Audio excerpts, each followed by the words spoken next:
It's not your responsibility to be taking your kid on vacation with you. Oh, right. It's not your responsibility to be taking your kid out to dinner. Your job is to give them food and shelter. And even then, you could still charge them for it. But it's making it more affordable. Welcome to How to Retire on Time, a show that answers your retirement questions. Say goodbye to the oversimplified advice. This show's about getting into the nitty-gritty so you can determine what is right for you. My name is Mike Decker. I'm a fiduciary financial advisor, and with me is my associate, David Franson. As always, text your questions to 913-363-1234, and we'll feature them on the show. David, what do we got today? Hey, Mike, how would you plan retirement if your kids still live at home? Do you run into this often? Is this a thing? Oh, yeah, all the time. And are people just retiring at a younger age, or how are their kids still at home? That's my question.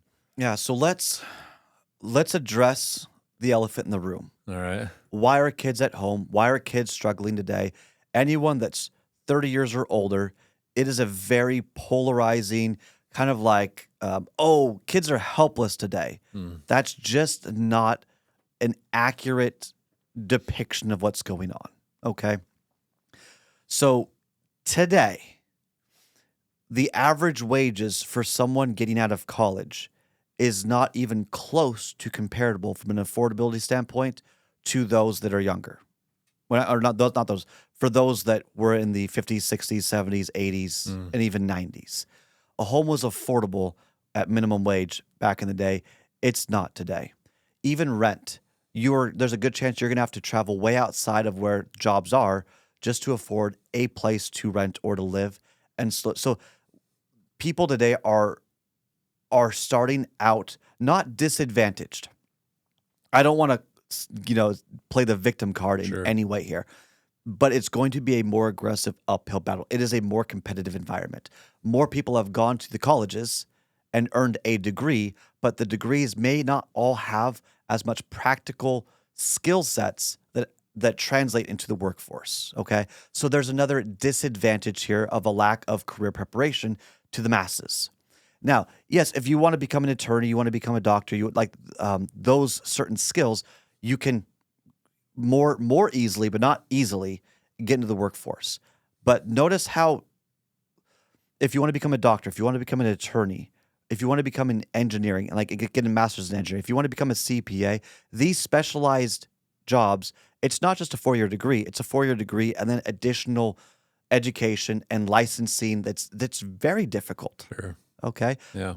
So now let's take that same mindset and apply it to all of the other careers. If you want a job in sales, how do you really build up the curriculum or the proof in the pudding that you're in sales? How do you really figure out you're a marketer and you're looking for your first round of marketing?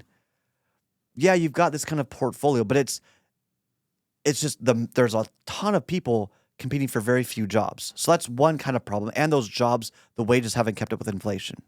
In addition to that, you also have to consider, just for a moment, that AI is replacing most all entry-level jobs.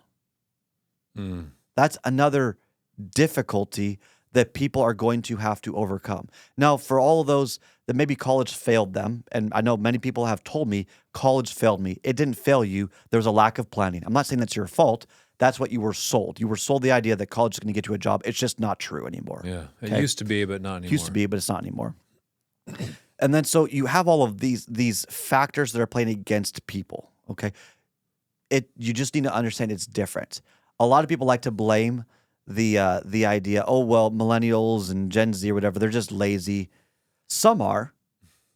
There's a lot that are not. They're just not working as hard. Some are, and some are not. So let's get rid of the semantics of overgeneralizing the entire generation of people and understand that a portion are working their butts off to try and get ahead of life, and a portion are not. Now let's forget about the ones that are playing the victim card for a moment and talk about the ones that are really trying to get ahead in life, okay? For them, you need to look at the behavior. When I say the behavior, are they working their butts off to get ahead in life, or are they going to work or applying kind of part-time and then just letting the chips fall where they lie?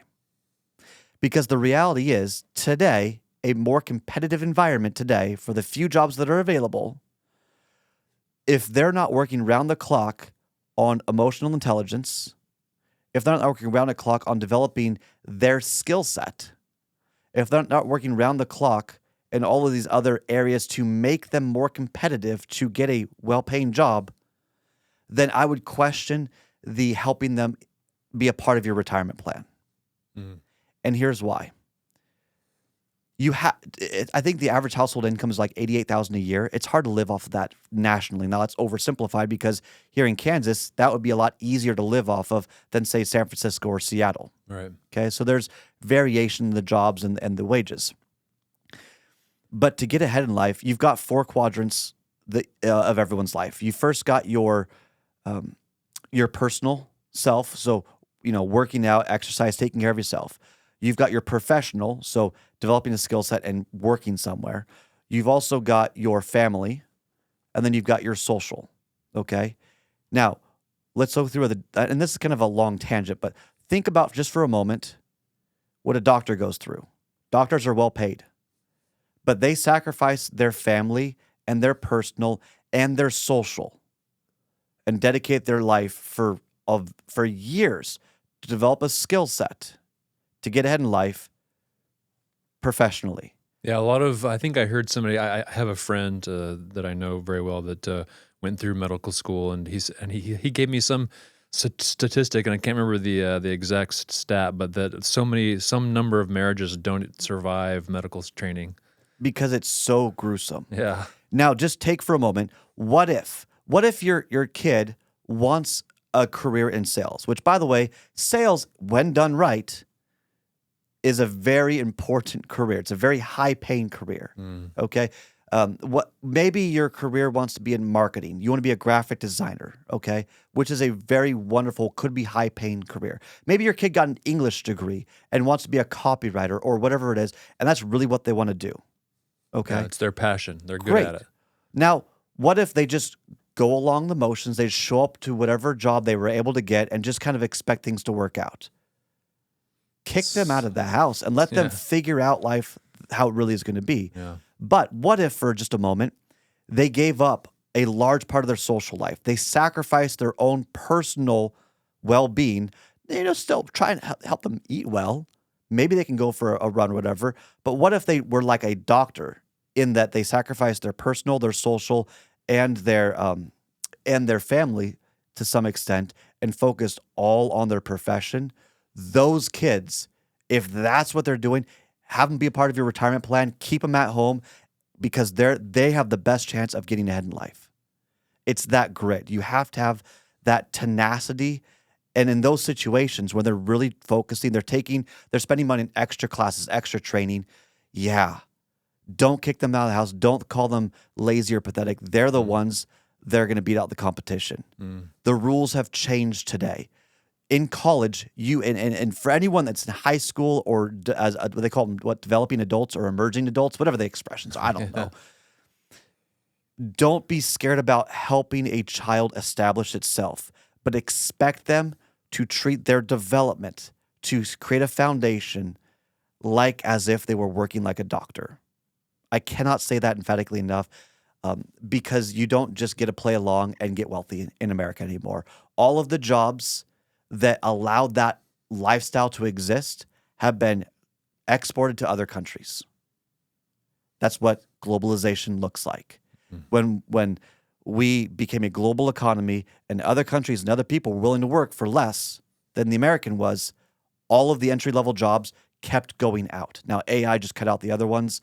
So you now have to develop yourself, which is more difficult to do because college doesn't really prepare people, in my opinion, for this. So you have to kind of go to college and do all this extra work so that you're not applying for an entry-level job, but you're applying for a job that's almost like 2, 3, 4, 5 years into the experience. And that means you're hiring personal development coaches or you're taking additional training, whether it's emotional intelligence and how to work with people, leadership training. It could be additional skill set and so on.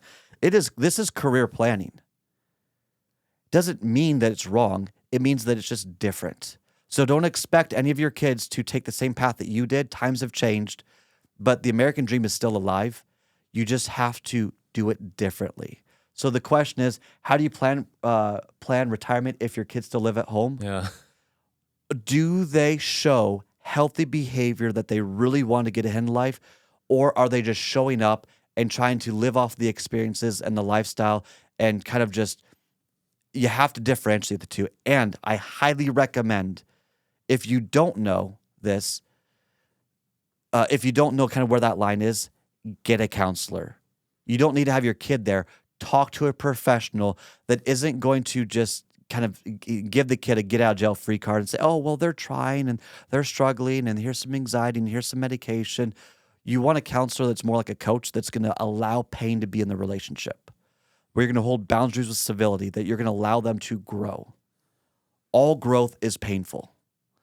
And so and I have these conversations often with clients. How do you structure the household so kids can come in, they're welcomed home, they're safe at home, but it's not a vacation at home. You don't need to charge rent. Sometimes that makes sense, sometimes it doesn't. But you need to understand where they're going and what behavior supports the decision. Do they stay at home, or do you allow them to experience pain and let the world teach them certain things? You can't fix your kid. Do not expect that to happen. But you can create the environment and hold them accountable so that they can grow. Not really a retirement question, but it's still, Yeah. this does come up a lot, so I'm not surprised. I was kind of waiting for this question to be submitted at this point. Yeah. If your kid is going to be home for a few years early in retirement, do you have to change your like cash flow plan or? I mean, the food budget typically goes up, but it's not your responsibility to be taking your kid on vacation with you. Oh, right. It's not your responsibility to be taking your kid out to dinner. Your job is to give them food and shelter. And even then, you could still charge them for it. But it's making it more affordable so that they can go on. I mean, imagine your kid maybe had an English degree and just hasn't been able to apply it well, but now wants to become an electrician. Awesome. It might be financially difficult for them to become an electrician, so maybe they come in for a couple of years as they're going through the schooling. Do you see how there's a clear plan and path? Yes. There was a discussion, like they know what they're going to do.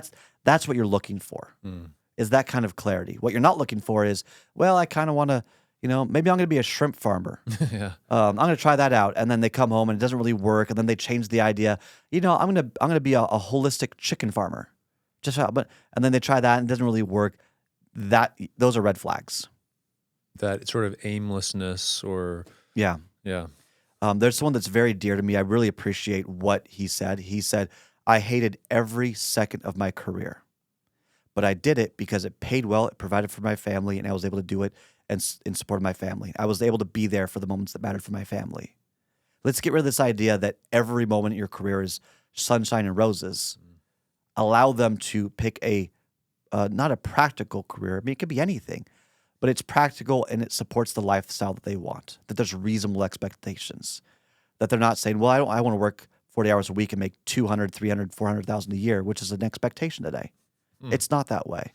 So these are very normal conversations. If they feel uncomfortable, it's because they are, but don't avoid it. You need to understand this could be a part of your retirement plan, and it's okay. It is absolutely okay. Just make sure you're holding boundaries with civility, you're not enabling, and that you don't feel like you have to give more than is appropriate. They're adults, and they should be treated as such, because if they're not, you're only hurting them.